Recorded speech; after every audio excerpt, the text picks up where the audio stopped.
When in Rome, I think that kind of sets a bad precedent for other cities that you visit. I'll just hold on to this.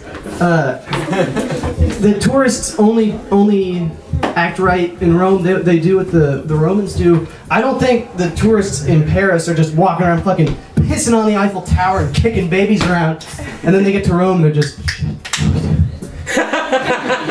What are they doing? Eating spaghetti? They're walking around with big fucking cameras taking pictures of the Colosseum and shit? Looking like dumbasses? Let's do that. Let's just do it. But I really wanted to talk about was the History Channel, because I watch a lot of History Channel. Anybody else watch History Channel? Yes. My brother watches History Channel too. And I've noticed some things on the History Channel that I've made some pretty funny remarks over, so I hope you guys are into this. The first thing I noticed is that the History Channel has an utter incapability to hire translators that speak English better than the people they are translating. And I know there are bilingual people in the country. I go to UT and I see them just walking around. I always feel like such an idiot because they're like the math kid next to me knows fucking 3 languages and he's writing in Latin and drawing numbers I've never seen. And I can't, they're teaching in my language and I can't figure it out. But he knows more than one language, but on the History Channel, you get the one like Asian professor who's talking about physics, and then his translator is always like, it's the moon,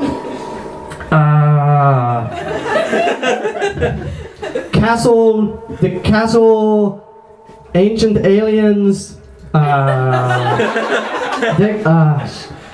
you should get somebody else. I know. Sorry. I took 1 semester of English in college, so. The other thing that I noticed, and you really have to watch a shitload of History Channel to get this, but every ancient civilization across the planet developed one thing in common. Anybody know what it was? Dragons. No, I mean like a tool. Oh, dragons. Dragons are a tool. Aliens. Dildo. Close with dildo. The flute. You can tell because everywhere they talk. In the south of England, it's Stonehenge. And then also, on the high Andean plain. And the 2 things that are interesting about that are 1, the flute is fucking hard as shit to play. Everybody tried to play recorder in like kindergarten, and it always comes out sounding like a mixture of like jazz and like a monkey just like hitting something. So they all apparently were fucking flute savants. But the second thing that's a real bummer about that is that there were not any fucking rock and roll ancient civilizations. Nowhere like in the halls of Montezuma, pow! Aztecs coming out shredding some kind of weird harp thing and playing drums. Drums are way fucking easier to make than flutes.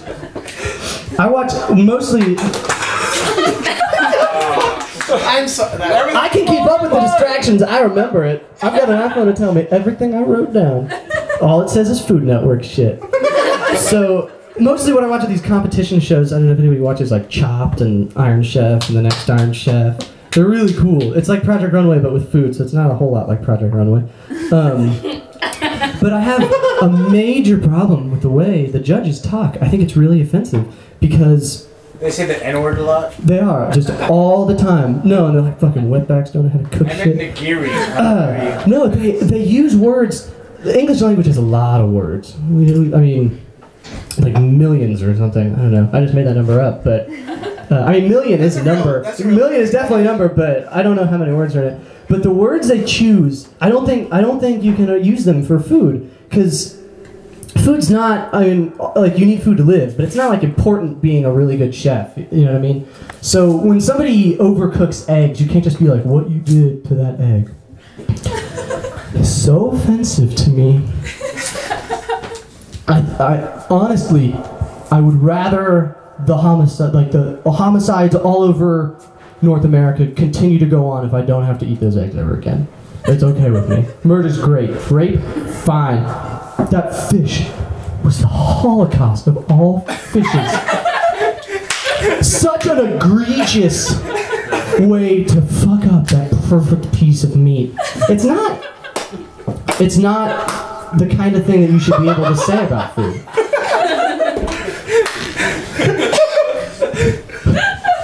I can't tell what you guys are laughing at. You, in a good way. That's cool. Oh, and then I heard some people are from the Philadelphia area. Yeah? And only one? I am. Well, if anybody else has ever been to Philadelphia. I just got back from Philadelphia. What part?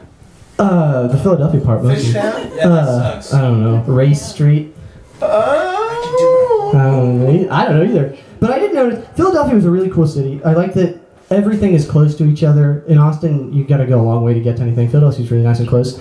But being that close to everybody, you see a lot more, I don't want to say more characters, but different characters.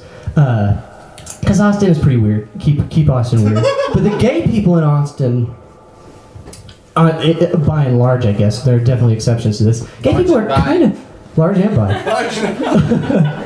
They're kind of weird for the gay stereotype. You have like the business gay people and the guys who are kind of just like gay part-time. Like you get the impression that they're gay when they go home, but they can still go to their regular job and like, hello sir, how are you doing? You know, and not have, like they're not wearing weird shirts that say like homo and stuff.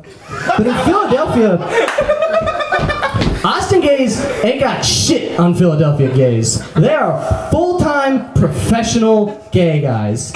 Like, when they're not being gay, they're being queer, and when they're not doing that, like I don't have any problem with gay people. It's totally cool. But there's a big difference between like a guy who you look at him and you're like, oh, that guy's probably gay, or a girl, she's got like short hair, oh, she might be a lesbian. And then the guys in Philadelphia who are walking around like pink short shorts and a rainbow muscle tee, just, hey, Antoine, you down there? I see you, Antoine. Just I'm gonna come over to you now. Everywhere. It's every fucking street corner. Some of the street signs have rainbow bands like telling you like, this is the gay part of town. Be ready for it. I hope you have like, you brought your gay emergency kit in case something bad happens, because they might get you. You have to have your anti-gay serum, because the Philadelphia gay, they take brotherly love really fucking seriously. There's something. And that's it. Philadelphia gay. Alright, did that guy not kill it? Yeah! Did he not destroy it? Did he almost keep these guys from getting their security deposit returned in a prompt manner? Yes!